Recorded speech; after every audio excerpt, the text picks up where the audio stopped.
those 2 weeks came and went, and I felt very confident. Okay, if I ask to be baptized in the Spirit or to be filled with the Spirit or to whatever, and then to be able to speak in tongues, because I do see that it seems awfully beneficial per Paul.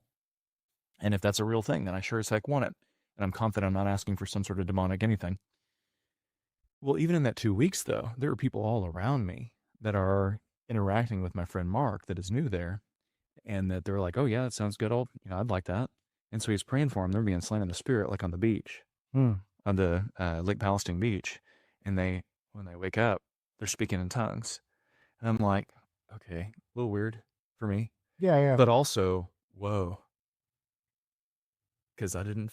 There's enough of the different mix of the personalities where I'm like, that's there's a couple like a couple of them that were fairly young and a little immature, and I'm like, yeah, they might fake it for attention.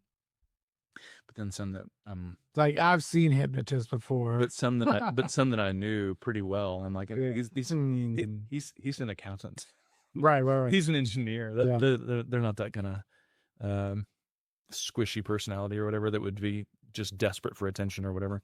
And so after a couple weeks, I said, yeah, hey, I would love it if, like, when we get everything taken care of and all of our responsibilities done tonight, if you would pray for me, I would love to do that. And so we did it. We probably prayed 4 or 5 different times over the course of the next like 6 or 8 weeks or 10 weeks or something.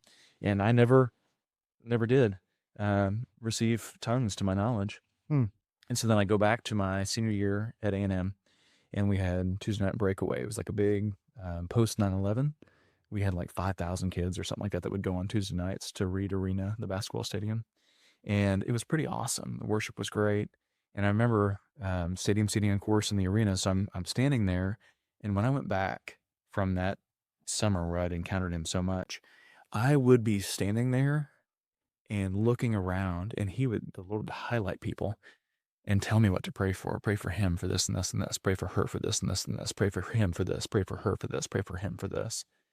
And I was like, awesome. I just knew what it was and what I was doing. And so after a while, though, it was once a week. We'd go on Tuesday nights. After a couple of weeks, I noticed that it got faster and faster and faster and faster, and people are being highlighted. I'm trying to keep up, and I would listen with my ears to what I was saying. And I was like, ooh, I'm so sorry. Like, this is irreverent. I'm speaking too quickly and I'm just slurring all my words.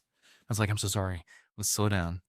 That way I can read off this little teleprompter thing that you're doing to me, whatever this is, for him, for this and this and this, for her, for him, for her, for her. And I'd hear what I'm saying, and I'm like, oh my gosh, I'm so sorry. I'm like wasting this information that you're giving me to pray for these people. And so this went on all year long.